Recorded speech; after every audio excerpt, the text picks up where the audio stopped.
What's up, y'all? Another week.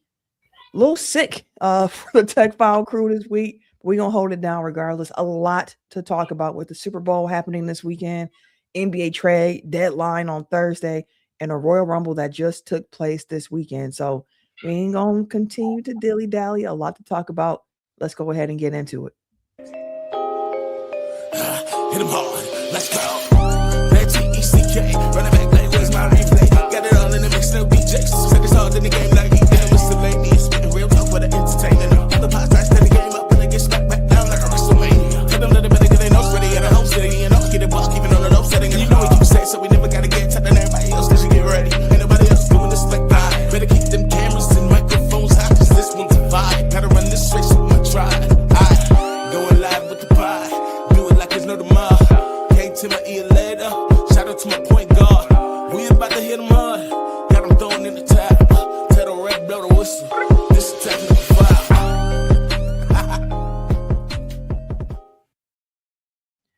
What it do, y'all? Welcome to episode 425 of Technical File, the sports podcast you never knew you needed. Tim ain't here this week. He's sick. Out down bad. Tim is down bad this week, y'all. So make sure you keep him up in your prayers and your thoughts. I'm the Eric J. Only known as The Eric J. And I'm Camille, point guard of the crew with Ref Tifa Lockhart, the girl next door, holding it down for all the women who love sports. Also down bad this week, Kay Harris, the gentleman. Again, just some sicknesses going around. So just make sure you keep everybody up in your prayers, in your thought bubbles as well. Even Eric over here, he's playing through some illness himself right now for the good of the pod. So if you're watching on YouTube, I'm not trying to be cool. I got a little eye thing that I don't think anybody wants to look at. So he's saving the people. Okay, he cares about the people. So some housekeeping before we get into the swing of things. Make sure you follow us on our socials at Technical File, TECKNICALFOUL on Twitter, Instagram, TikTok, and Blue Sky. Technical File Podcast on Facebook and YouTube. On the YouTube side of things, make sure you subscribe. Hit the notification bell so you know when we go live. We record the weekly show every Tuesday evening. If you are, got that notification bell on, you'll know when we go live. You can come join us, be part of the conversation. We got Marcus already in the comments wishing everyone a happy Black History Month. He said he had to add 365 days a year all the time. Damn it. And we could not agree more. Black history all year round. Black history is American history too, by the by. No Gainer needs a name going virtual. Again, there's a lot to talk about. And honestly, a lot of it's going to be NBA this week, much to Eric's pleasure. Happiness. I mean, it ain't happy conversation, but you know what? You ain't wrong about that because your girl is tired and I cannot wait for Thursday afternoon. Thursday at 3:05 p.m. I can't wait. Can't wait. But let's start with the NFL because there's a game happening this weekend. That means people can't wait. Yeah, you forgot that game happening this weekend. So let's start with a Super Bowl preview before we move in to NBA and then end with WWE.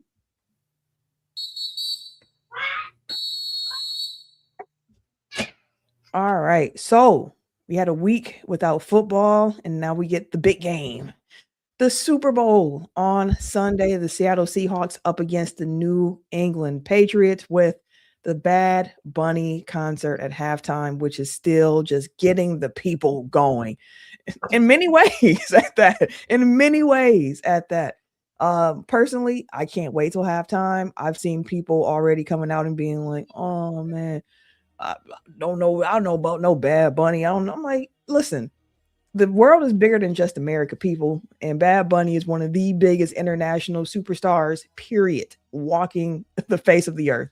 Also, to be clear, he is American. Thank you. Very much so. Stop forgetting, people. Puerto Rico is an American territory. Like, come on. Like, let's catch up to that. But all I know is I am not going to understand most of what he's saying, but I will be catching all the vibes and having myself a good time during halftime of this particular Super Bowl. Oh, Shaolin in the comments too. What's good, fam? We see you. The voice behind our theme song. We see you, sir. All right. Seahawks and Patriots. Eric, I know you ain't too much of a football fan for the last few years now, but do you have any rooting interest in this game? I want to start with you before I kind of give my takes on the game. I know we're not doing NBA right now, but it is official. James Harden is a Cavalier. Oh, it happened? Darius Garland second. Yep.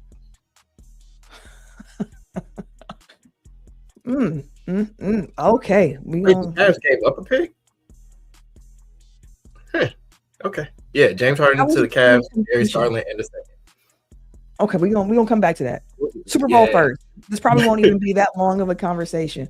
But do you have any rooting interest or a team that you're going for more than another? Most certainly not. I couldn't care less about Seattle or New England. Just from observing your conversations on this show, honestly, I overwhelmingly am favoring the Seahawks. Like, I just feel like they're the more complete team. Their defense is stout, to say the least. And, you know, the Patriots haven't really played anybody to get here. So all that led me to believe going into this last weekend, like whoever, or into the MC Championship or Championship weekend, that whoever came out of NFC would be favored against the AFC, and like seeing this matchup come to fruition hasn't changed that opinion at all. Yeah, I'm with you. So I guess like let me flip it around because you're the football expert here. So what one, I guess, do you have a rooting interest? And two, like getting into the breakdown of the game, like what do you think the keys to the game are that'll kind of decide it? Yeah, it kind of pains me being a Packers fan to say I'm going Seahawks with anything just because of past history with Seattle. But I do think Seattle is the better overall team. And I mentioned it after the divisional round, I believe it was. I think I texted y'all like, I don't know if anyone's going to be able to do anything with the Seattle defense. Yeah, I did see the Rams have some success, but I think that's a little bit of a different circumstance with the familiarity between those two opponents. In this game, it's going to come down to the quarterbacks because I think both defenses deserve respect.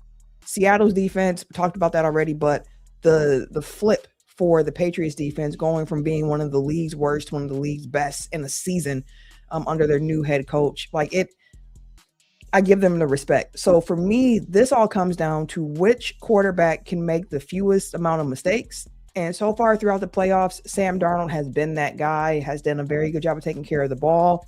Drake May, on the other hand, has had a few NOs, has had a few fumbles. You can kind of get to him. So it's on the quarterbacks. But if someone came to me and said, I believe in Drake May more than Sam Darnold, so I'm going New England, I can completely understand why you feel that way.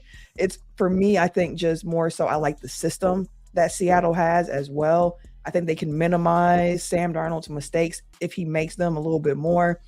So I lean that way. But ultimately, it's going to come down to which quarterback can make the fewest mistake against a stout defense. So that's how I'm looking at it. Oh, Jasmine in the comments. Hola to you as well. I know that Spanish word. I know hola. I know what that one means. Yeah. Super Bowl Sunday. Do you have any plans for the Super Bowl? Like, are you watching it with people? Are you like going to a party or anything like that? I've honestly not even thought that far ahead. I'm sure in years past, like my family has had the game on at least, so I'll figure out who's hosting what and maybe. But thankfully it's on Peacock this year, so I actually have that streaming service so I can watch it. Because that was the issue I had last year, although I found out after I'd already gotten to my grandparents' house that it was on Tubi, but I ain't have Fox. So it's like I guess I'm just not watching it. Yeah, I don't think we have any plans over here to watch them anywhere. But if anyone's going to send out an invite, the Bucks do not play on Sunday. So let a player know. I'll pull up with some chips and some dip. That's the least I can do. What's your go-to dip? Ooh. If you're just buying like store-bought dips, like already made. Homemade. What's your go-to? Either somebody else done made it or you are going to make the dip. What are you choosing? I don't make dips personally. I've never gotten into that bag. But I tend to be like a onion, like a sour cream and onion type of a chip person or dip person, or like a dill dip. One that's good with chips and vegetables. Like that's the winner for me. If you can use chips and vegetables, that's what I'm here for. Yeah, that's fair. That's fair. Taco dip personally.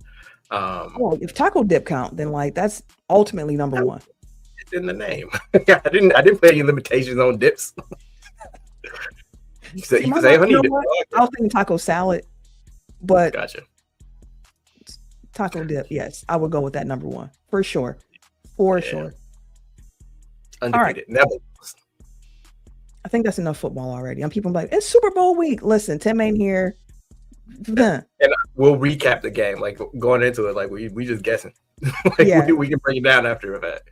And normally we also do like guess like Super Bowl halftime songs and performances, but dog, couldn't tell you. I hope Bad Bunny do the song he came out to in Backlash. Yeah, that's I know that one. I know the Booker T song. I know the one with Cardi B. Oh, yeah, I know Monaco.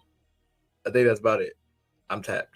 So, dog, I want to catch a vibe. That's all I know for the halftime show. I'm going into it like I did that year. The Bruno Mars year. Like I wasn't tapped in with Bruno Mars. I was just like, I don't know. But then like I remember watching. I was like, oh, he got hits. he got bopped. And then I didn't do it, but I was like, I would actually go. Like, when is he going on tour? Because that was the year that the Super Bowl halftime show worked on me. Because I went from couldn't care less to I'm a fan now. So that's what I'm looking forward to. Same. Like last year with Kendrick, my mom fell in love with Kendrick Lamar after the Super Bowl halftime show. She keeps calling her little cutie patootie. Like she loves Kendrick. When Luther come on, she's like my jam. Like she is all about Kendrick. So I'm actually very curious how my mom's going to react to the Bad Bunny halftime show as well. So that should be fun. Make sure you Triple T in the comments. He said Siri play Back to Back by Drake. Is this because you've won multiple Royal Rumble pools for Tech File, sir? Shout out to you. Shout out to you and Sly for winning the Royal Rumble pool this year.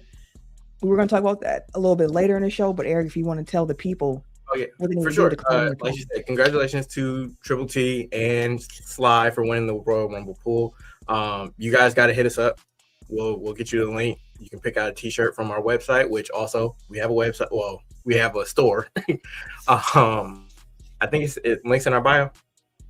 Yep, yeah. It's all in our bio to the store. Get you some Tech File merch. But yeah, you guys let me know what shirts you want, and we'll make sure we get them to you. So I think Triple T won the men's rumble with Roman, and then Sly won the women's rumble with Liv Morgan. Liv, that's right. The Triple T, I got to cash my name. Either do 2 t-shirts or a hoodie. Oh, your choice, Tim. You either get 2 shirts or a hoodie. Your choice. Since you've won back-to-back years, that's on you. Your choice. All right, E. Let's get into this NBA bag because there's a lot going on in the NBA right now. So let's start at home. Let's start with the Bucks and with Giannis because I know we've been texting about it a bit and kind of throwing ideas out there, but I've been looking forward to being able to just kind of talk through some things here and kind of figure out how I feel because I am just unsettled. That's the word I would use. I am very unsettled heading into this trade deadline. Yeah. The curse of recording on the Tuesday struck again. We had the conversation last week, and I think it was Thursday that, enemy of the state, Shams Charania, put out another vague ass tweet that kind of alluded to maybe the possibility that Giannis is open to, if the Bucks are interested, kind of, sort of, maybe finding a new place to play basketball, but only if it's okay.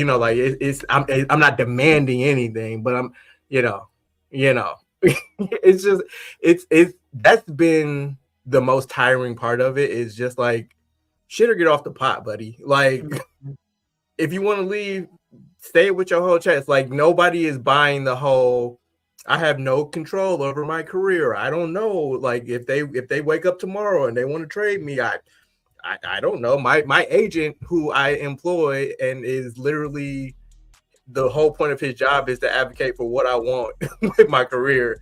He just be doing stuff. I ain't telling. You know what I mean? Like that was kind of like the heart of the conversation that we had last week, where it's just like, yeah, the longer this shit drags out, the more frustrating it is, and it's like we've, 13 years. 13. Yeah. It doesn't have. We should be able to split amicably, but the longer you draw this shit out, like the more frustrating people are going to get. And like now, I know that there's a greater than insignificant part of the fan base that is just fed up and actively turning. So hopefully, like you said, I can't wait until Thursday at 2:01 Central Time, just so we have clarity one way or the other, at least until summertime. I say all that. I've lost my place. What are we talking about? What's the question? The rant started, and you just kind of had to get it out. Let me ask you this: do you think he is traded before the deadline on Thursday? Because personally, all season I've been like, no, I don't think it's going to happen. It's not going to happen. If anything happens, it'll be an off season. And then as the noise started to build, I still felt like if it's going to happen, it's going to be in the off season. It's not going to be in season. But now as we sit here, all the news we're hearing, the smoke around it, it's feeling like it could happen by Thursday. Like I have no feel on it whatsoever. Like I'm not adamant one way or another anymore. It could happen before Thursday. It could not. And like we were just saying, for my own sanity, for like the anxiety I've been feeling, I'm kind of ready. If this chapter is going to end, I'm ready for it to end. Like I don't want it to be continued to be drawn out. There's already just a lot of tension around the team and just the whole idea of it. Like they're trying to keep it light. Like even Doc was making jokes before the game tonight with Giannis coaching the celebrity team with Shams on it. And he's like, Giannis, I think he's going to put Shams on the trade block. Like, I get it. We're going to use humor to keep things like going on. I get it. But I am tired. I am tired. Like, every time my phone goes off, I'm like, oh, is the Giannis trade? Like, before the show, I took a nap. I text y'all, like, if Giannis is traded, someone wake me. Like, call my husband to wake me up because I got to get some sleep. So part of me feels like if Giannis is going to be traded, I do hope it happens by Thursday. So again, rewinding to last week when Shams put out that tweet, the way I looked at it is, if there's a Godfather offer that comes in where it's like, you know what, we got everything that we were looking for in this trade. We got a young piece. We got multiple draft picks. Whatever it is that they're looking for in that return, if they are able to get it right now, then I say do it. Let's just rip the Band-Aid off. If the reported teams that have limited, future assets to throw in are what the market is, then I say wait till the offseason when they have more stuff to offer and you can play even more people against each other to kind of drive up the price. But like as the noise continues to kind of linger around and Minnesota is seemingly making moves to kind of shed salary, it's trending more that something is in the offing. But like also with waiting to the off season, it's like I made the comparison to Philadelphia about this time last year where it was a completely lost season. Embiid was hurt. Paul George was hurt. They were just at the bottom of the standings. And then they made the organizational decision like, hey, they had incentive too, because like they would have lost their pick if it fell below a certain point. But like they made the organizational decision like, hey, we're going to reset in the offseason. And look at them now where they got the number 3 pick in the draft. They have a young star in Maxey already. Embiid has recovered seemingly. And it's kind of somewhat, at least like 85% of the way back to where he was. It's like their fortunes are completely different now than they were a year ago or even at the beginning of the summer, where if you can if there's, I'm not saying go get Ja, but if there's a comparable, like you can buy low on a star that doesn't cost you that much, that can kind of, be the second guy to Giannis, then they get another top pick wherever it lands in the lottery, or they can flip that pick. Plus, I think they gain another tradable first? Because they can. I'll learn to trade they do, because then you can also trade the 33 pick. Yeah. So like they get access to 3 tradable picks. Like then you might be able to extend this window a little bit. So like again, like if there's something, like don't just trade him for the sake of trading him at this point. If there is the belief that things can kind of get better in the offseason. And that's the part for me that makes all of this noise disappointing to me about the Giannis situation, right? Because going into the season, there was a narrative, a question that was asked nationally of like, is this team good enough? We know what Giannis wants to do. Can he do this in Milwaukee with this team? And heading into the season, I thought that the formula of the team, the pieces that they had, I'm like, hey, in the Eastern Conference this year, this could be a team that is top 8 in the East. Like they can finish top 8. I thought top 6 if everybody was healthy. And I was like, hey, this could even be a pathway to a Giannis MVP type of conversation. If this team can be top 6 in the East, if Giannis can put the numbers that I know he can put up, guys knock down shots, and I have belief that they could. AJ Green, we saw Gary Trent Jr. in the playoffs last year. They went and got a Miles Turner in place of Brook Lopez. And with Giannis as a power forward, the center you need next to him is a very particular type of big. You need a stretch two-way big, and there's not many of those out there. So I was like, I like the Miles Turner piece. I was like, maybe Kyle Kuzma can just kind of play more within himself, more in control to a degree. And honestly, I give Kuz credit for that because he has done that this year. I thought that Kevin Porter Jr. was going to be important. I thought Ryan Reynolds was going to be important, and they have proven to be. It's just that all the pieces never seem like they could be anything greater than the sum of their parts. Like these players aren't put in the best positions to win, which is again where I was like, coaching ain't been good enough this year for this team.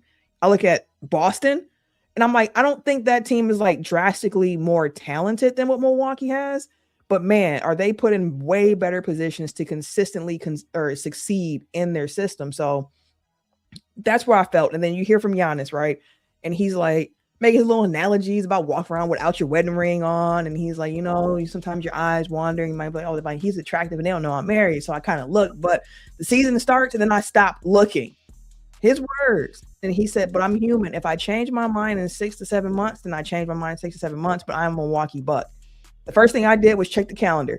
That was after the trade deadline. So at the very least, I thought that Giannis would give Milwaukee this season, see how it plays out, be the good soldier, and then make your decision in the offseason about what you want to do going forward. The disappointing part to me has been all the noise in season, especially given the fact that his injuries have been part of why the team hasn't been good. Kevin Porter Jr. has been injured a lot of the season. Injuries have been a reoccurring thing for the Milwaukee Bucks story over, the last 6 years at this point.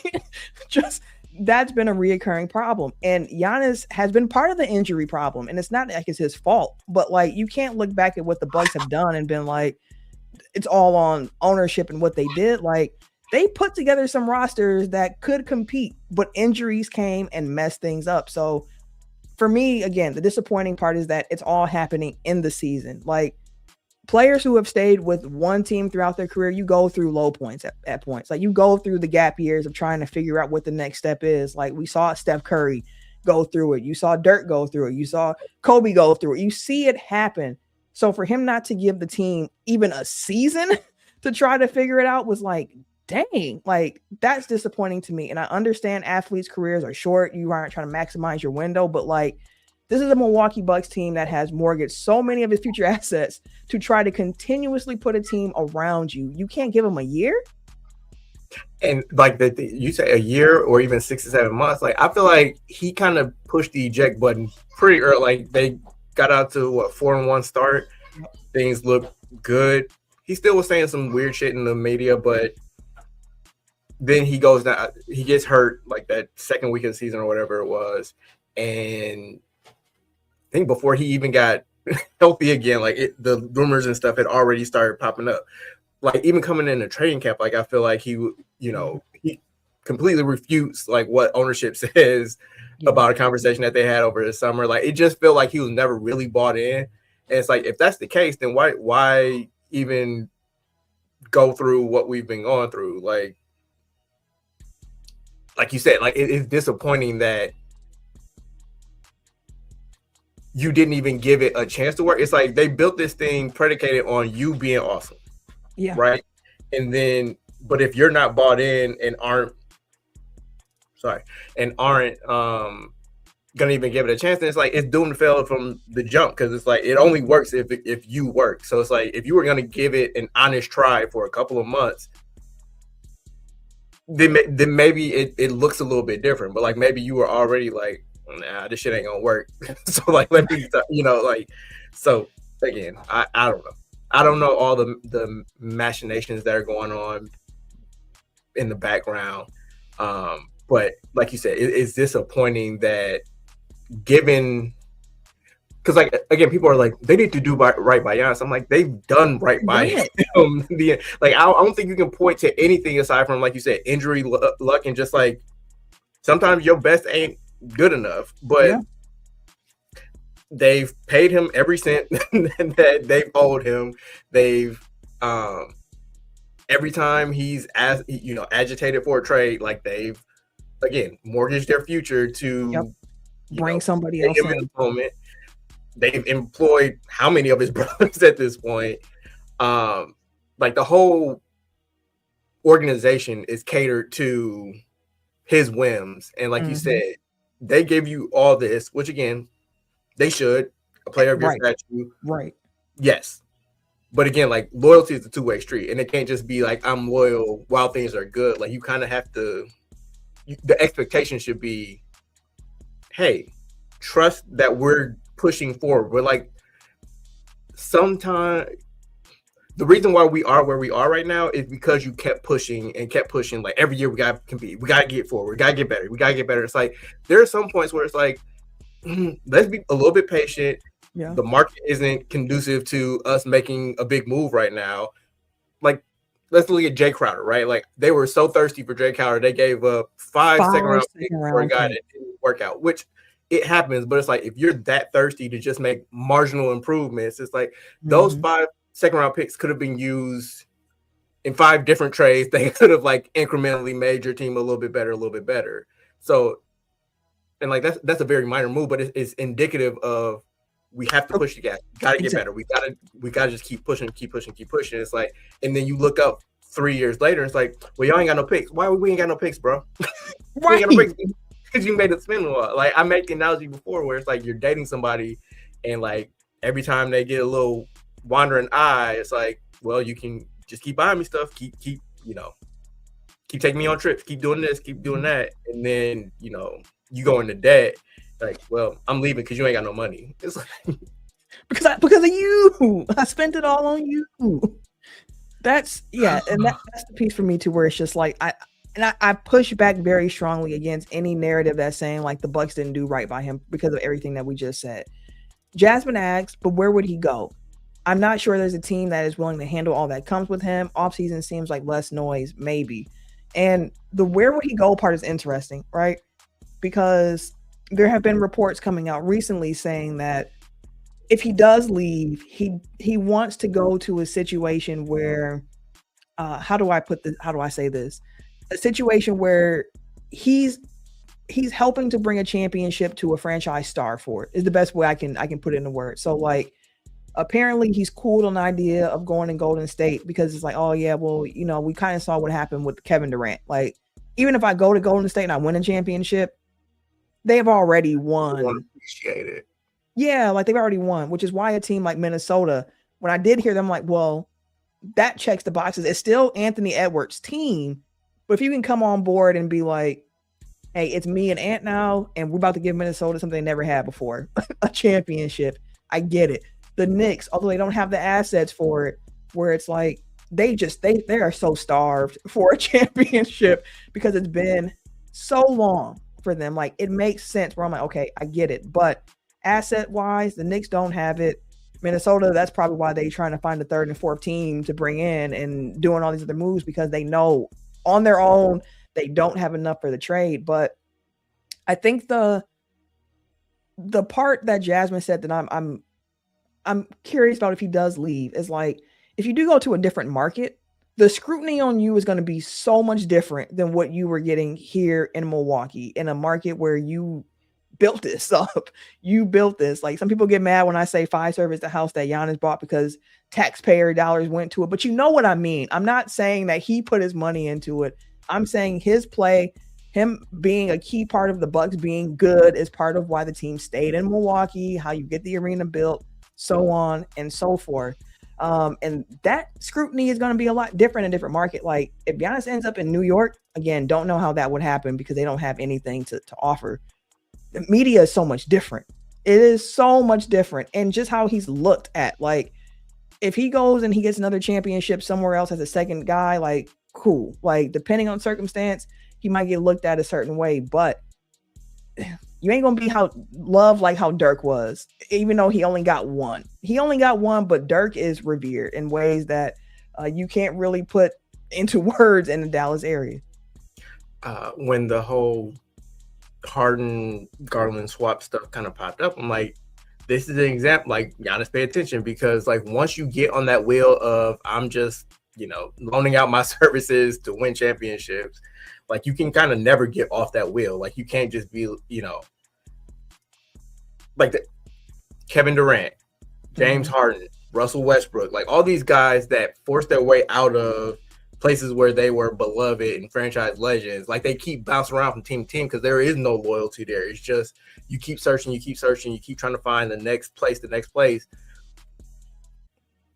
Dame, like, he ran right back to Portland because he was like, no, I need my franchise back. Like, that's the thing. Like, and I would suspect that given the egos of professional basketball players, especially the ones that are, all-time greats, like, they don't think that that's going to happen to them. They think it's just going to be, peaches and cream or whatever, like wherever they go. But like, even look at LeBron, like, LeBron has bounced around a bit and like now is basically getting forced out of LA because they found a new shiny toy to play with. It's like that you're looking at it, he's looking at it, like you said, I want to be part of bringing something to somebody that hasn't been able to get over the hump. Although if you go to Miami, that's definitely not going to be the case. Yeah, that's just culture. Yeah. But it's like, okay, but on the flip side, it's like you go to Minnesota, that's Anthony Edwards' team. And if that doesn't work after 2-3 years, who do you think that they're going to look to get rid of? Right. It ain't going to be Ant. Yeah. Like I said, like they've catered to every whim that he's had. You think, aside from like getting traded with him, that Thanasis and Alex are going to be Wolves past this season? Probably not. Or at least like after next season, like if things go, like if it's not working out, that like, what am I trying to say? You don't know how sweet you have it until you go somewhere where you don't have as much cachet. So I would, like, honestly at this point, I can take them or leave them. Like, if you want to be here, great, love to have you. Hope you retire here. If you want to go, bye. But also, I don't think that they owe it to him to send him where he wants to go necessarily. Like, if that impacts like what a team is willing to give up, like that's one thing. But like, if it's just we got to do right by Giannis, it's like you didn't do right by Chris, you didn't do right by Drew, like also you didn't do right by Dame, like you just cut his ass. You didn't do right by Brooke, you just we don't need you no more. So it's like they haven't done right by anybody else that contributed to that championship. I know he's the biggest piece, but it's like Chris Middleton is a franchise legend that will have his number retired. Yep. And he was shipped to fucking Washington. Like cold game.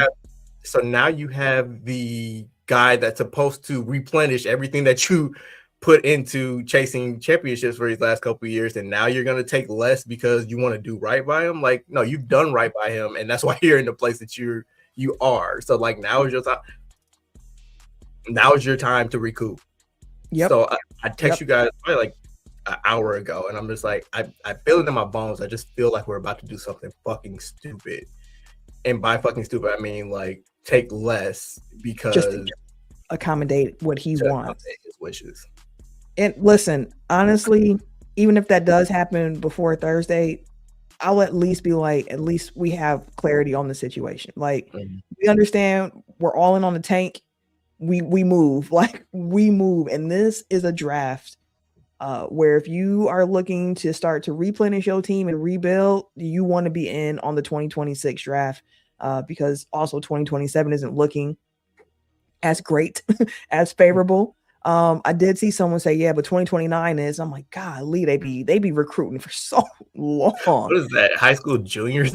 Yeah, like 2029, we already here. Like, my God. But that's the honest fair. I've thing. been caring about Cameron Boozer for like the last 5 years. So very true.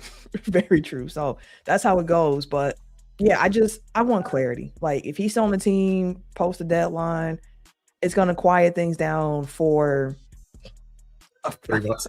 a couple of months until the Bucs season ends in April, because it will end in April. There's no playoffs happening in this situation here, so that is what it is. But some other moves have been made around the NBA. You mentioned it when we were starting NFL. I saw Triple T throw it in the comments as well. But the Harden Darius Garland trade is official now, in the sense of it's been announced. I don't think the teams have announced it themselves, but you're going to have James Harden heading to the Cleveland Cavaliers and Darius Garland heading to the LA Clippers, as well as a second going to the Clippers, I believe it is, in this deal. So the Cavs second rounder this year.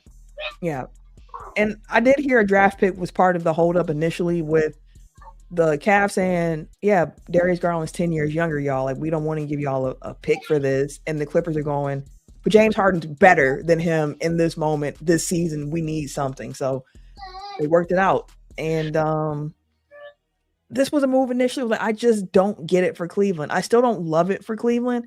I do think that it raises their floor in the regular season, though. But again, the question around Cleveland has consistently been, okay, whatever you do in the regular season, woo-woo, but come playoff time, y'all gonna fold.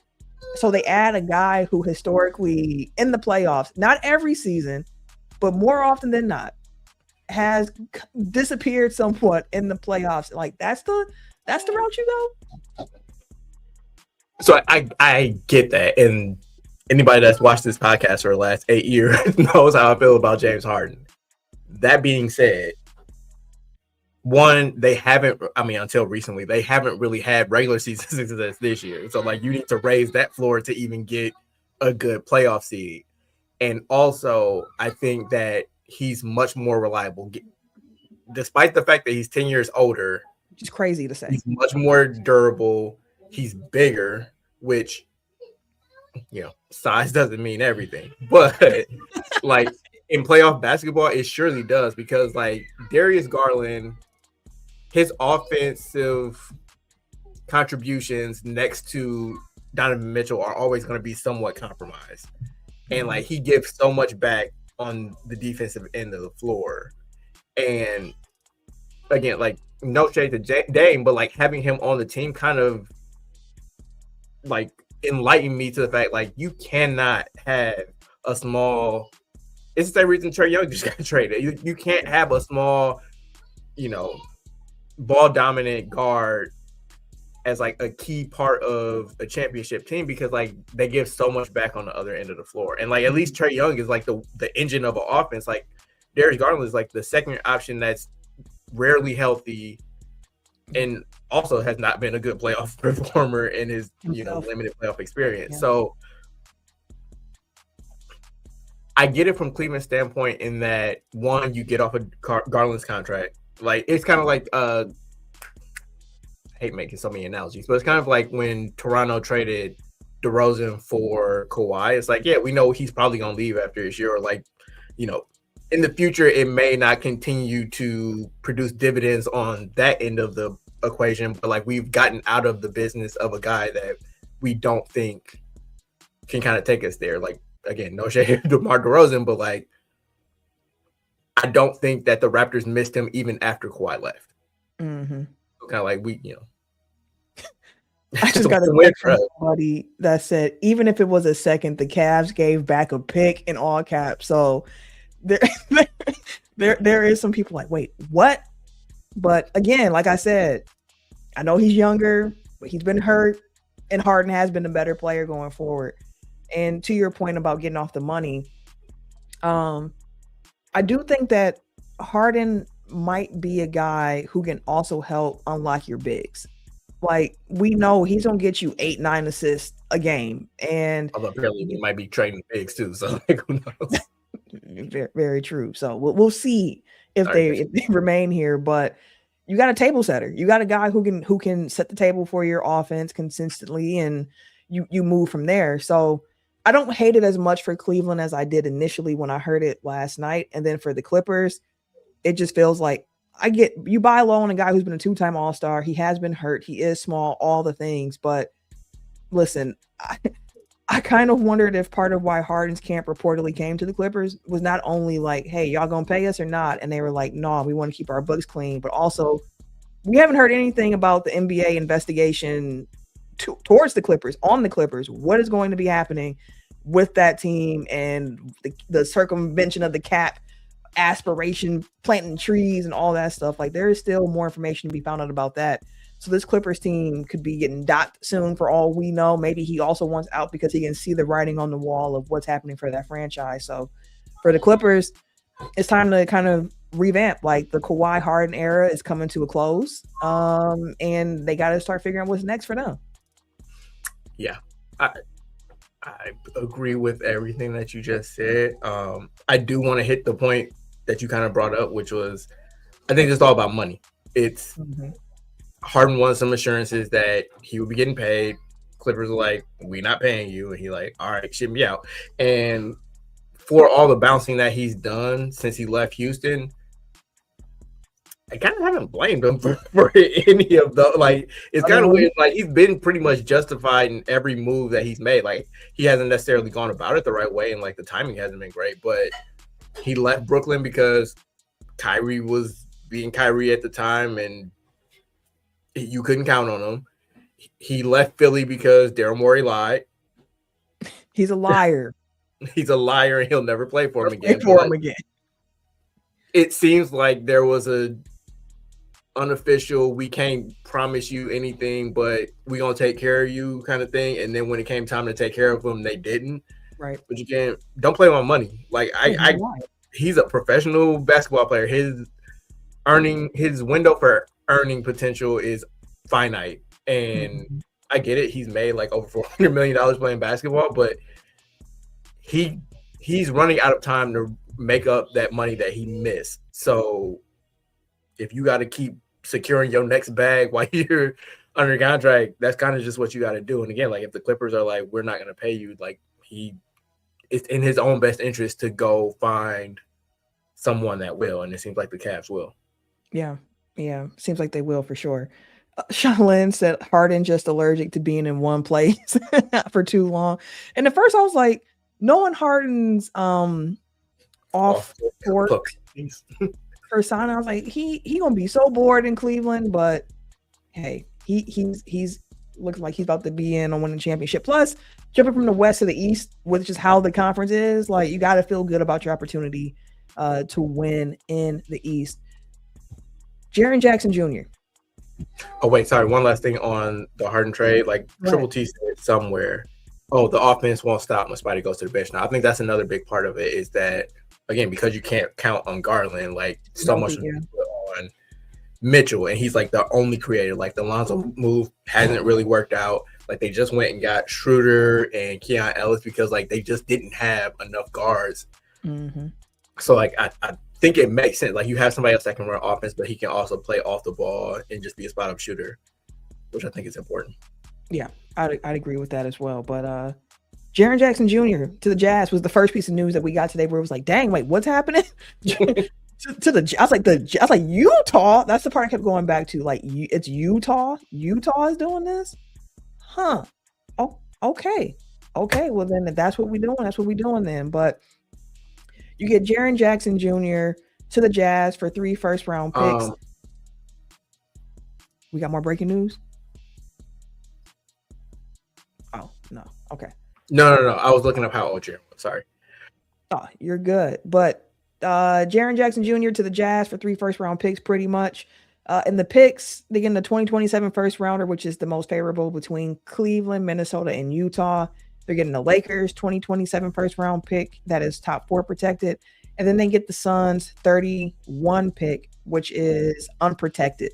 Of the 3 picks, that's the pick that's the most interesting to me along the way. But Memphis, in return, they get Walton Clayton Jr., Kyle Anderson, Taylor Hendricks, and Georges Niang, in addition to the draft picks. Utah gets, as mentioned, Jaren Jackson Jr. They get John Conclair, Jock Landale, and Vince Williams Jr. in the trade. And with this, the Memphis Grizzlies really said, hey, tear it down. Here comes the tank. We are rebuilding. We all in on that.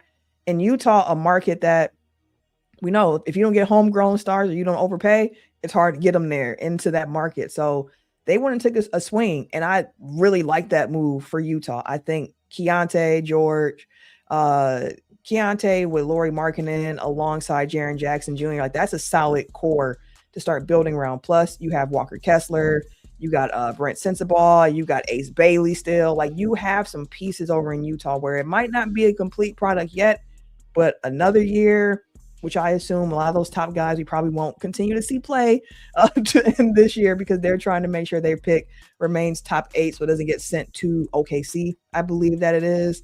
So they're going to try to add one more, talent to this roster, young talent. And I think Utah can be a good team like next year. Yeah.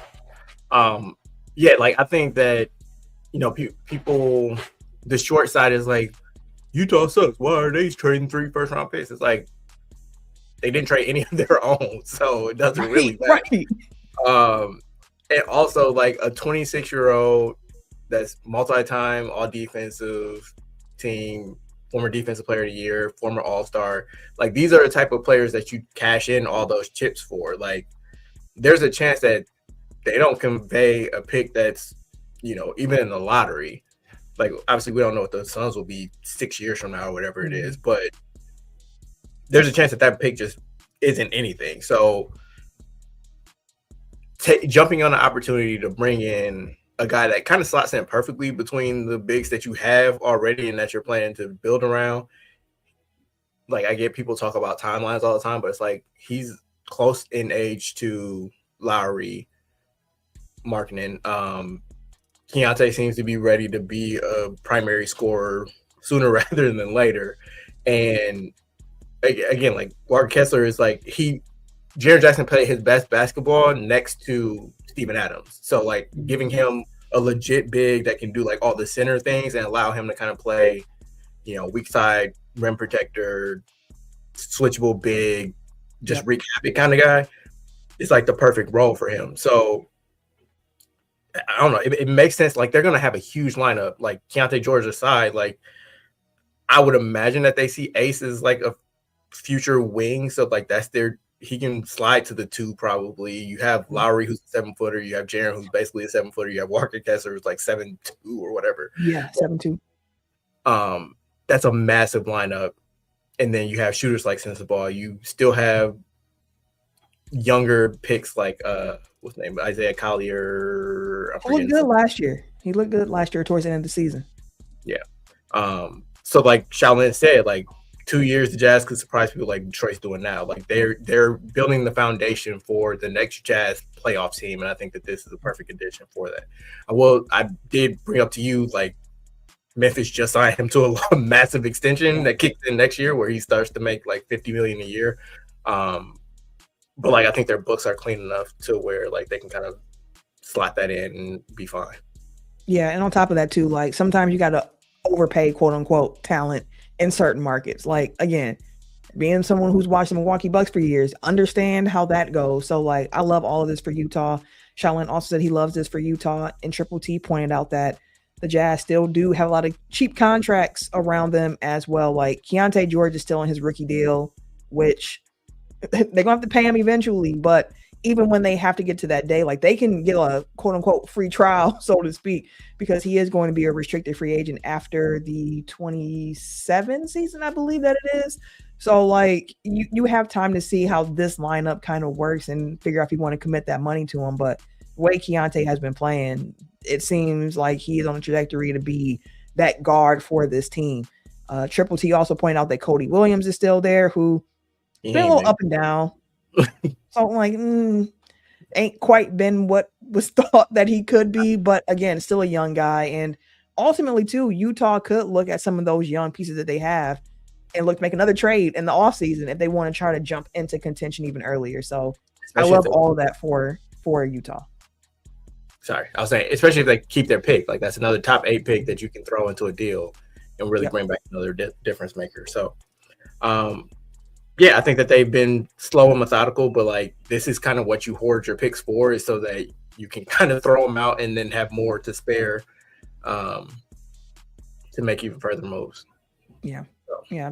Any other moves that were made today that you want to cover, or do you want to save those for just a full picture post trade deadline? Because like Minnesota was in a 3-team deal and whatnot, but I think there's more to that. Yeah. I would say Vooch to Boston makes sense. Like they played above their heads this year, but they have been kind of light in the front court. And I think that he's a slower, but also more reliable Porzingis replacement, essentially. Like we've seen what a pick and pop big, or shit, he's Horford. You know what I mean? Like they've had that archetype of big before and it's flourished in that Boston system. So like, he doesn't have the defensive upside of those other two guys, but I at least see the fit offensively. And you gave up Anthony Simons, who I'm assuming you didn't plan to keep long term anyway, so it makes sense to me. I mean, it's trading an expiring contract for an expiring contract too. So like even if it doesn't work out with Vooch, like you're off the money this summer anyway, so it's worth the try. And for Boosie baby, at least he was recently talking about just how difficult it is to always be a play-in team. And he's like, I mean, it's always us in the Heat. I'm kind of tired of that. Whatever. Top 3 in the East now. Top 3 in the East right now for the Boston Celtics. So he gets to be in a situation where the stakes are a bit higher. He gets to play that ball that he was hoping to do. So Triple T added that Vooch to Boston is big to him for the floor spacing. And yeah, he definitely has that. We know the system in Boston. They want to get those threes up, and Vucevic is definitely going to be one of the guys that has no problems fitting into that and what they're trying to do there. So yeah, I like that move for Boston a lot. Chicago, a collection of guards at this point, because they also got Jaden Ivey and Mike Conley earlier in the day.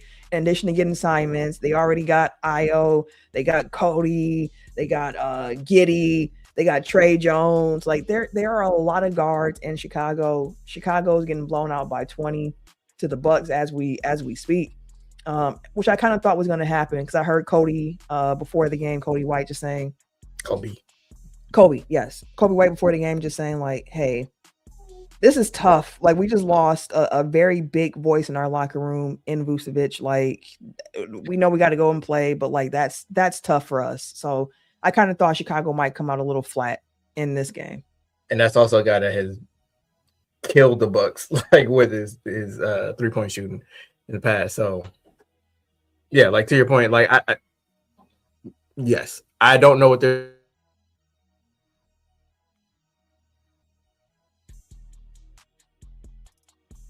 Man, he don't know what Chicago doing so much. He done froze up on a player.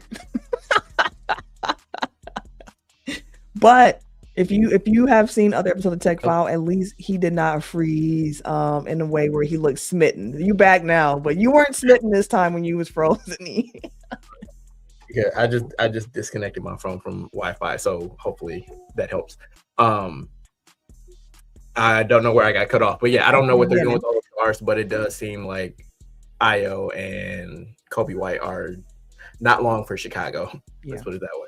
Yeah, it seems like Kobe, they've been trying to get a first round pick back from him is what I've been seeing, and they haven't really found the market for that so far. So Maybe they're hoping by the trade deadline it does amp up, but if not, I'm curious to see if they just do a move like it's the best that's on the table, or if they're like, we'll just continue to roll with Kobe White here and see what happens. But I think Kobe White is suffering from the same thing that I was talking about with like Darius Garland and Trae Young, where it's like, if you're a guard that can score the ball, like has some offensive thing, but like you are a complete negative on the defensive side, like the value for those guys is like probably at an all-time low. Like obviously Kobe White isn't as small as the other two, but like functionally, you know, on defense, like he doesn't offer that much upside, and like you're only as strong as your weakest link, especially in the playoffs. So like getting a first round pick back for him, I think is unlikely at this point. Like I would imagine that if he's moved for picks, like it'll wind up being like multiple seconds. yeah, Would be my guess. yeah, probably so. But let's keep an eye on it. This might be one of those deadlines where it's just a lot of things happening at once. It'll be fun to talk about once it's done, I'm sure. Once we get some answers on a lot of different fronts. To wrap up NBA this week, All-Star reserves were named, and actually today we have the teams officially listed for All-Star weekend. If you forgot, again, it's not East versus West. It's not just two teams playing 4 quarters of basketball. It's 3 teams playing this round robin format where each quarter it's a different. It's too much happening. But all that to say, we know the 3 teams. There are 2 American teams, 1 world team. One American team is called Stars. The other are the Stripes. And then they're going up against Team World. So here are the rosters for your All-Star game taking place the weekend of Valentine's Day. So the U.S. Stars, you have Scotty Barnes, Devin Booker, Cade Cunningham, Jalen Duren, Anthony Edwards, Chet Holmgren, Jalen Johnson, and Tyrese Maxey. That team will be coached by J.B. Bickerstaff. The U.S. Stripes team is Jaylen Brown, Jalen Brunson, Steph Curry, Kevin Durant, LeBron James, Kawhi Leonard, Donovan Mitchell, and Norm Powell. That team will be coached by Mitch Johnson. And then Team World is Giannis, Denny Avdia, Luka Doncic, Shai Gilgeous-Alexander, Nikola Jokic, Jamal Murray, Pascal Siakam, Karl-Anthony Towns, and Victor Wembanyama. And that team is coached by Darko, is it Rajovic? Rajovic? I have no idea how to pronounce his last name. The head coach for the Toronto Raptors. Team World is like all bigs. All bigs. I'm curious to see what they'll do with Giannis because not expecting him to play. Although he was warming up before the Bucks game today, and I was like, please don't tell me this man is out here trying to make sure he's good for All-Star weekend. So hold on. Conspiracy brother time. What's the conspiracy you got for us? I think that was a showcase for teams like, hey, if you trade for me, I'm good to go. I think that was purely performative. I don't think he's been faking injuries, but also they've been well timed. Let's put it that way. And I think that this is like when Harden wasn't playing because his hamstring was tight when he was trying to get out of Brooklyn. Yeah. But this is I know y'all worried about like my long-term health, but I'm good. Like I'm close. I can maybe do, you know what I mean? Like, so. Like if y'all do trade for me, I ain't gonna be out that long. Like trust me on that one. I mean, the whole thing around that injury was just funny. That's why I was like, Kuz made me laugh where he was like, yeah, Dr. Antetokounmpo came in and was just like, yeah, 4 to 6 weeks. And the team never even put out an official statement. They just had Doc Rivers go, yeah, the MRI confirmed what he said. And that was it. So whatever. Triple T says Giannis ain't been hurt all year with the eye emoji.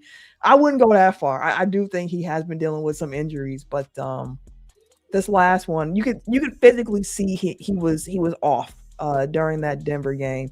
So the first 3 quarters, I was like, he can't beat nobody off the dribble right now. Like it was glaring. It gave me like nightmares of what it would look like with the old aged Giannis that doesn't have athleticism. And I was like, ooh, that can be tough if that's the way it goes. I don't know, because like then he was struggling like through the first 3 quarters and then kind of turned it on in the fourth, and he ain't looked like Giannis, but he was still like he was given enough to do what he needed to do. Again, like it's been a weird season, and I'm ready for Thursday.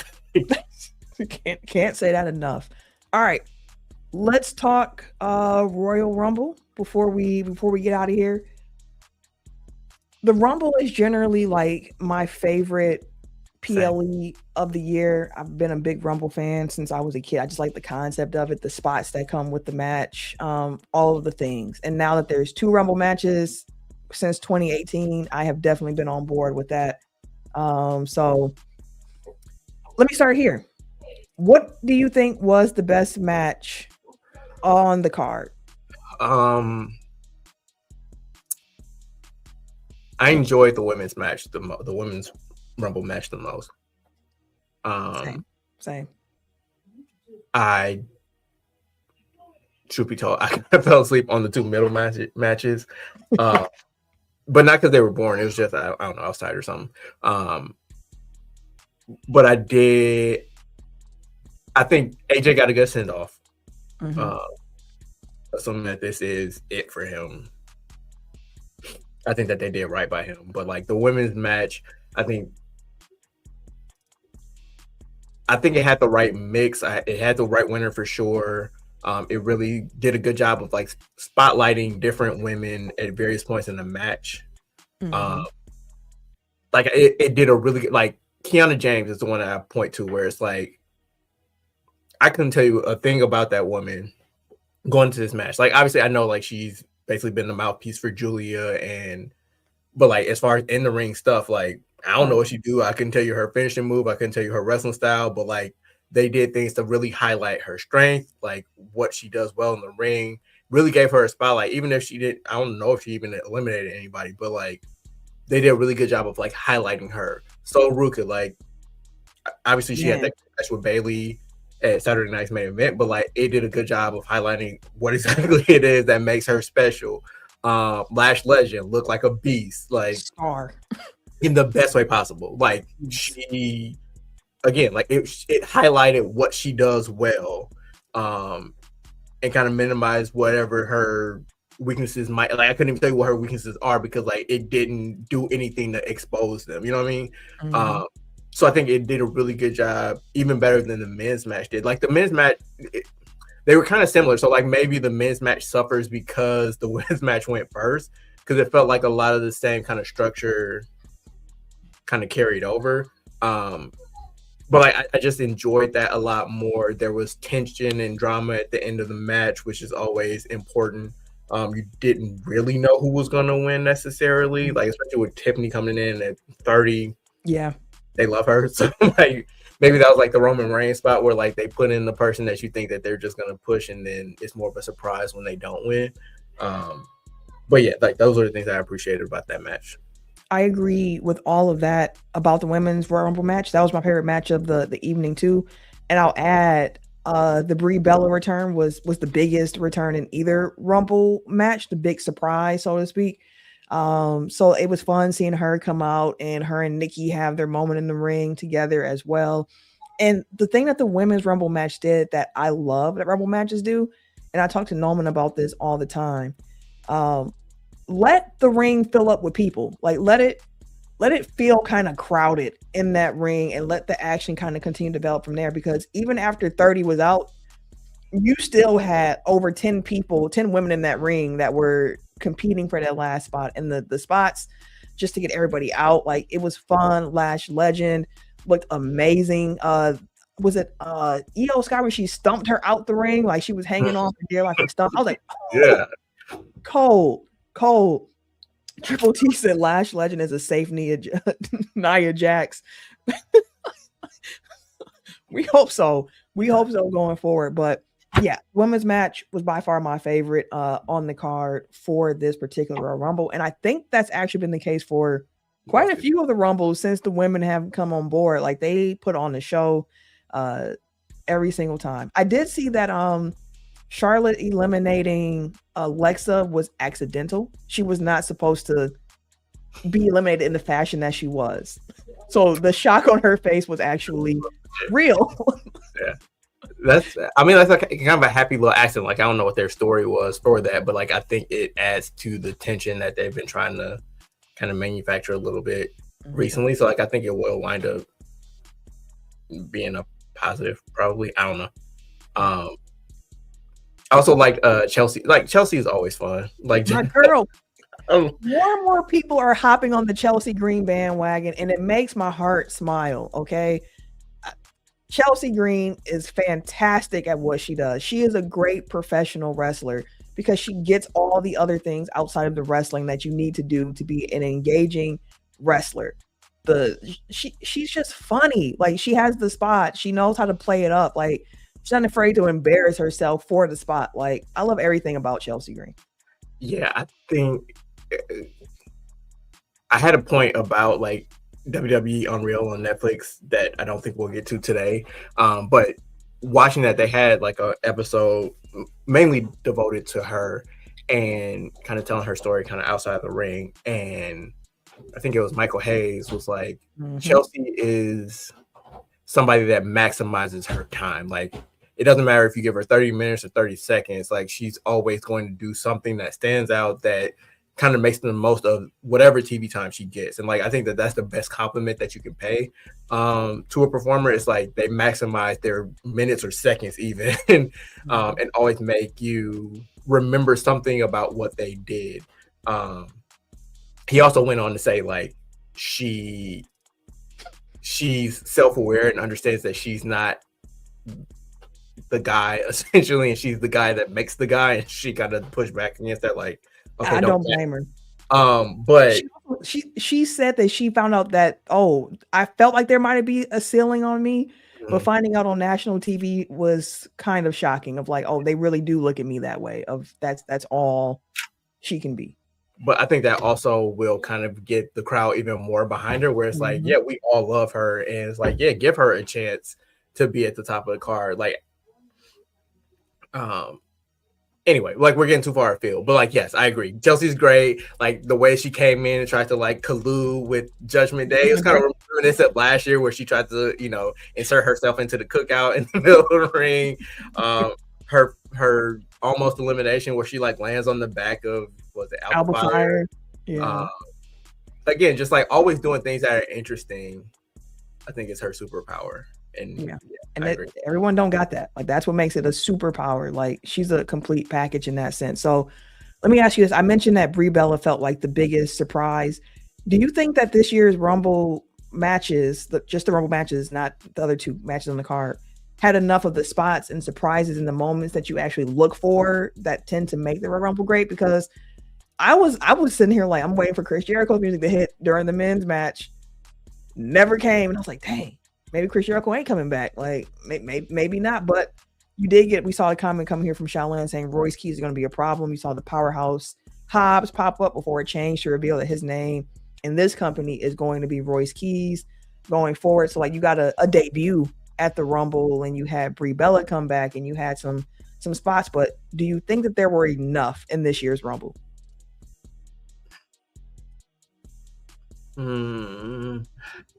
Like I get that that's one of the things that people watch for. I personally didn't need Chris Jericho, so I wasn't disappointed about that part of it. But I think that instead of bringing back nostalgia acts, they chose to highlight up and comers, which I appreciate. So I didn't necessarily need that. Like Obafemi starts it off. He gets a great presentation. He dominates like the first 10 minutes of the match. Like that I appreciate a lot more than just like, oh my God, such and such is back. Unless it's like a return from injury. Like that I would say is like that was missing.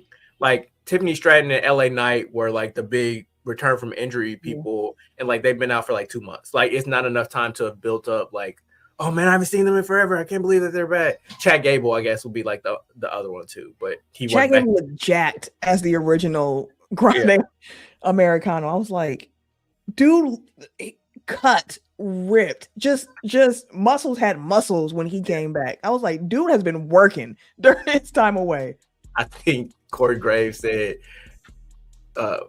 Chad Gable, but he called him Grande. He's like, he has muscles in places that other people don't even have places.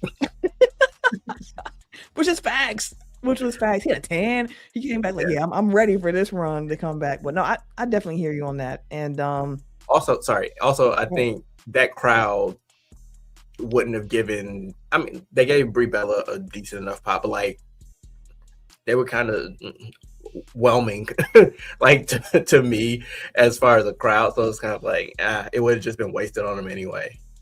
I didn't like the LED lights they have behind the seats. It was very hard for me to tell, like, are there people here or is, like, it was playing tricks on my eyes. Like, I saw some people have video from in the arena, like, no, it's full, like, we're here. But even in the video, I'm like, I still see empty seats. Like, I don't know. I couldn't. It messed with my eyes. I didn't like it. I didn't like that at all. Triple T said that his delusional self thought Daniel Bryan was coming back since Brie came back. Daniel Bryan's in the place now, if I remember correctly, where like even when he flies too long, like it messes his neck up. Like he is like he's done. He's done. Shylin said that the less pointless entrance, the better. # no more iShow speeds.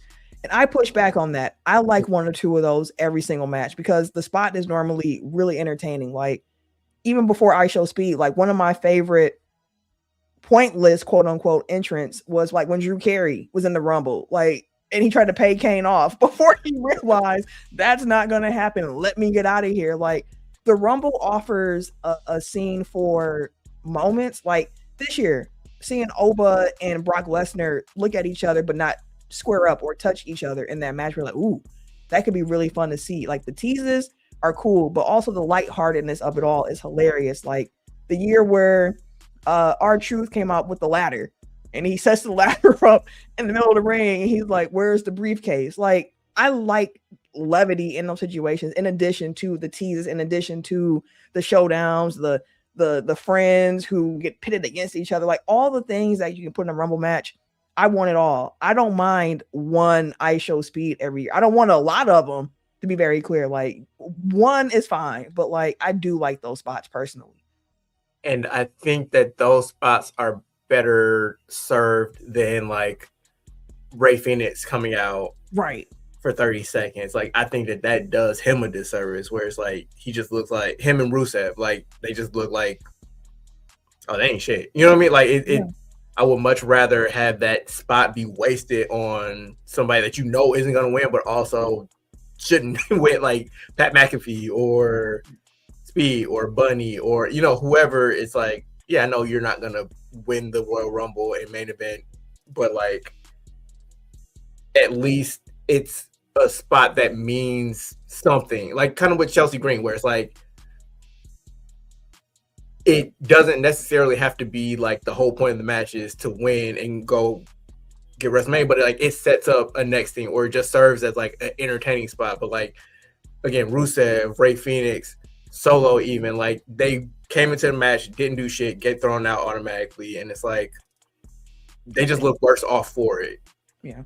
And again, just need like one a match or so. Like you don't need a whole bunch of them because to your point, Shaolin, there is a lot of talent in the industry now, so you don't need a lot of them, but it makes it fun. It makes it fun, in my opinion. So I'm always here for it.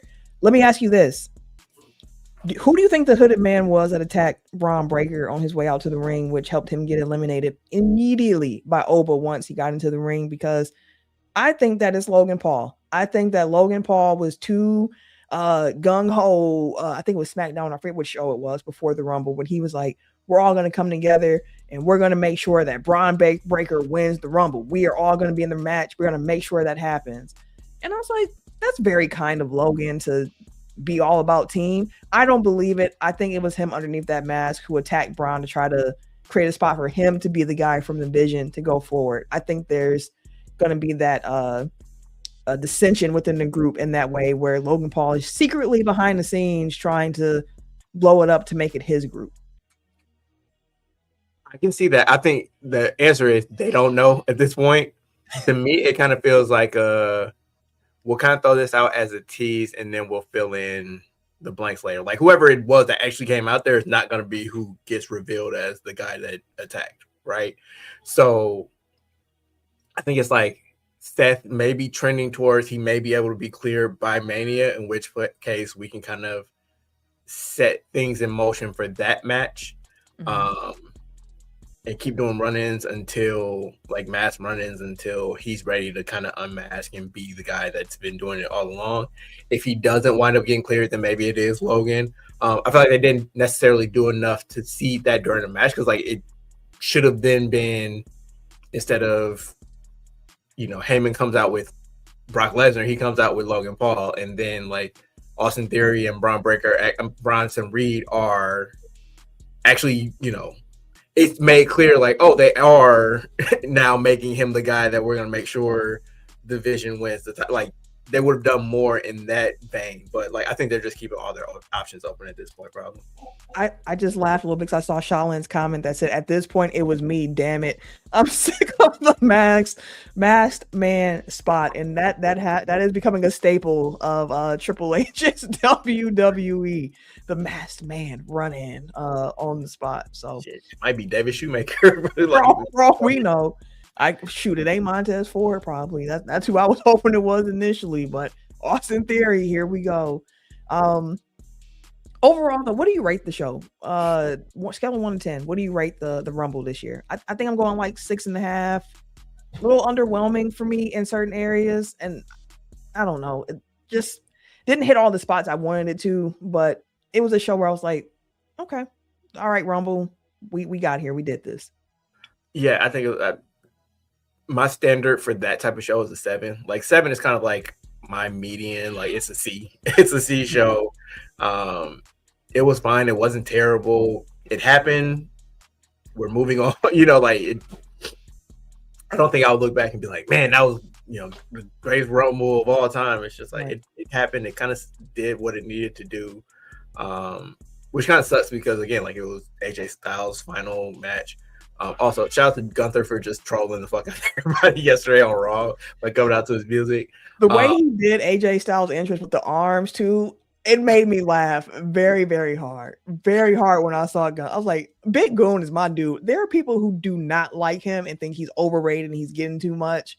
I am not one of those people. I am here for all the destruction laid in the pathway behind Big Goon as he continues going through. I don't like they're adding career killer to his name because it just feels like a ripoff of Randy Orton's legend killer. So I think that's intentional, and I think that's the end of it. Like, I don't think it's necessary, like, because I don't know if Randy's planning to wind down soon, but I do think eventually when that time comes, like, it's setting up to be like legend killer versus career killer. Is he finally the one? And maybe that's what it is. It's like they set it up like Randy Orton puts his career on the line, and then Gunther can't beat him, and then that just propels Randy on to the next thing that he does. But I think they're intentionally kind of making it a worse version of the Legend Killer. Okay. On purpose.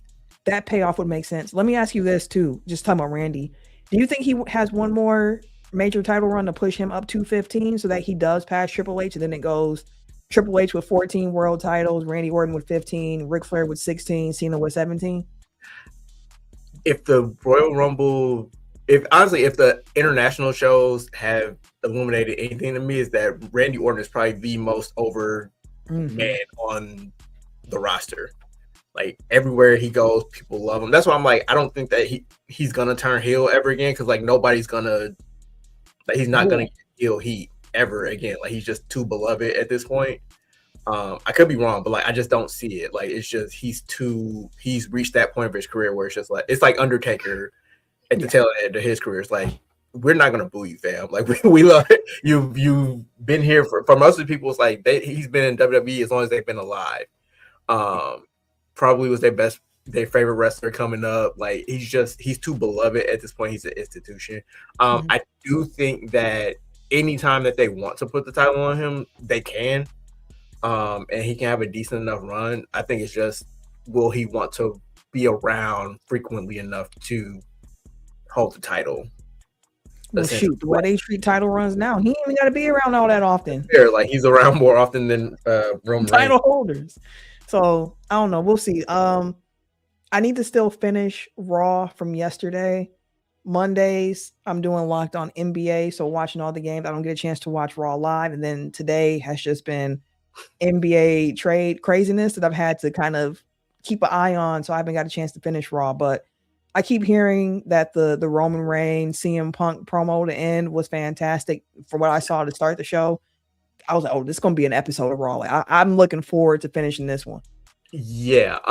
Not to spoil too. I mean, like, you know what? Go ahead, you can go ahead. Like, I personally, when Roman won, I'm like, I don't really know what like. Obviously, I know who the champions are, but I'm like, Punk, McIntyre, I don't really care. Like, and clearly, like, they're already setting up. Like, I think it's gonna be probably Jacob, Cody, Drew. Maybe they throw a fourth person in there.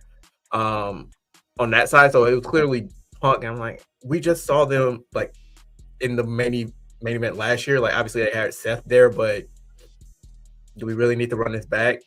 And honestly, that segment alone sold the complete match. Like, honestly, we probably won't even see Roman again for another couple months, but like, we don't need to. Like, that is with a bullet, night 2 main event, just off the strength of that promo and like their interaction there. Like, which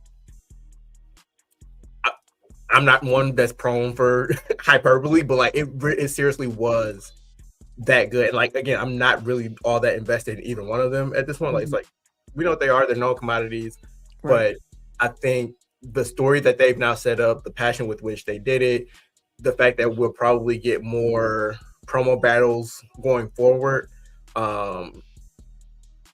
just the promise of that again was enough for me. I'm like, yeah, I see it now. I see the poster, I see everything, like I see the vision, like it makes complete sense to me. Well, let me go ahead. Let's wrap this show up so I can go ahead and see the end of the Raw. I need to see this promo. And I mean, like, in the comments, y'all can correct me if I'm wrong. Like, maybe I'm hyping it up too much, but like, I honestly don't think so. Like, I think it was seriously that good, and the fact that people are posting the entire segment kind of speaks to how well crafted it was. Like, it did enough where it was in storyline, but then they kind of wove in some of the real life stuff that we know has kind of happened and kind of bringing that back together. Just again, 10 out of 10, no notes. One thing I meant to mention before, but it's like Roman went on McAfee last week, kind of buried Cody and like all the new stars that they're supposed to be pushing. And like people were really worked up. They're like, and then especially when he won, they're like, man, all Roman gotta do is go complain on McAfee, and they just turned the company right back over to him. I'm like, bro, you're getting worked. Like, that was the whole point. Like, you think that Triple H changed his mind about the winner of the Royal Rumble in 2 days because Roman Reigns just said so? Like, no, like this is the storyline. Like, I don't know. People, it's really weird to me that people acknowledge that it's fake, not fake, but like acknowledge, you know, like the kayfabe of it all, but then don't realize that kayfabe is just kind of shifted, and now everything that you see in media essentially is part of the work, even if it isn't intended to. Like, it's going to be made into part of the work, but like, don't just assume that you know what's real and what's fake and what's not. You know what I mean? Like, it's all of it is like, it's a performance art thing, and it doesn't just have to go through the proper channels. Like, the fact that they acknowledged it on the broadcast like should tip you off. Like, yeah, it's probably like this is the intended effect. But yeah, I do think that it seems, I don't know, like the internet has just been really weird about the blood, like the blood, Roman, the whole family, Roman, everything. It just, I don't know, man. Like they I don't know. Like I personally don't have a problem with it, but people are really weird. Like, people were complaining that Lesnar got eliminated while Jay's music was playing. And it's like, what the fuck? What is it? It's a show. Like, these things are like, I don't think that people have enough knowledge to know what's planned and what's not. So like, for you to I don't know. Like, I'm ranting at this. I get where you're going with it, and to that I'll say what we talked about with Chelsea Green. Like, I even think, and I know we're gonna talk more about Unreal when we have the full crew together, but like, I think Unreal, it does show you different sides of the superstars in the business.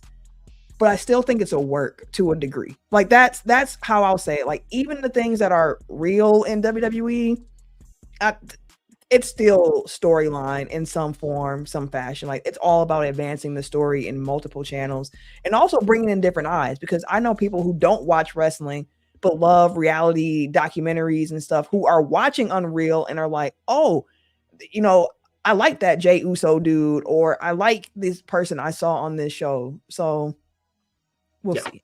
It's all a work. Everybody's getting work. Yeah, for sure. So like, I don't know. Like I don't get too up in arms about a lot of this stuff. It's like, it's entertainment, fam. Just be entertained. Or change the channel. It is your choice. You don't have to watch it. You don't have to watch it. But LA Knight is essentially Jey Uso, but like LA Knight don't get none of the opportunities. But that's because he ain't the Rock cousin. Blah, blah, blah, blah. Like, I don't know what to tell you, man. Like, root for the people that you like. Don't root for the people that you don't like. But you don't have to go on, you know. Yeah, you ain't got to try to tear them down to get your dude up. So I feel it. But I will say, LA Knight does deserve that run. Y'all have been playing with my boy LA Knight and my girl Chelsea Green. I'm gonna say it now. Next year, Rumble winners, Chelsea Green and LA Knight. Let's get it going. I'm calling my shot early for 27. We gonna get it going. But we hope y'all enjoyed this show. Hope you didn't turn this off. Continue watching Tech File. Follow us on all their socials at Technical File, TECKNICALFOUL, on Twitter, Instagram, TikTok, and Blue Sky. Technical File Podcast on Facebook and YouTube. To everyone in the comments and watching live, we appreciate y'all. Make sure to hit that like button, drop comments, all the things that can help people find the show with the algorithmness of it all that the internet is nowadays. So we need y'all to help push the show for other folks to find it. Again, half of us this week. Follow Tim at TimKins3, TIMKINZ, the number 3 on the socials, Twitter, Instagram, Blue Sky. Follow Ken everyday_gentleman on Instagram, K Harris 216 everywhere else. You can follow me at Camille Monet, CAMILLE MONOE. Forgot my name for a second. Also Locked On Bucks day in, day out, and Locked On NBA, the Tuesday show covering every Monday night worth of games. Monday audio side of things on the Pack a Day podcast, still talking Packers football once a week on the audio side. So that's where you can catch me. I'm the outro this week. There's a lot of pressure. I will say, Triple T said black hoodie, big logo, 2XL. Okay, gotcha. I'll confirm with you in social media DMs. But I'm Eric J. Don't follow me. Yeah, follow Tech File. Don't follow Eric J. Follow Tech File. That's the show for this week. We will be back next week post Super Bowl, talking Super Bowl, all the things that go along with that. I'm sure the trade deadline is going to have a lot for us to discuss next week. So we'll hope maybe not have an answer on Giannis that we can discuss next week. And there will definitely be a lot more wrestling to continue to discuss as we continue on the road to WrestleMania. So we appreciate y'all. Take care. Be safe. Enjoy yourselves.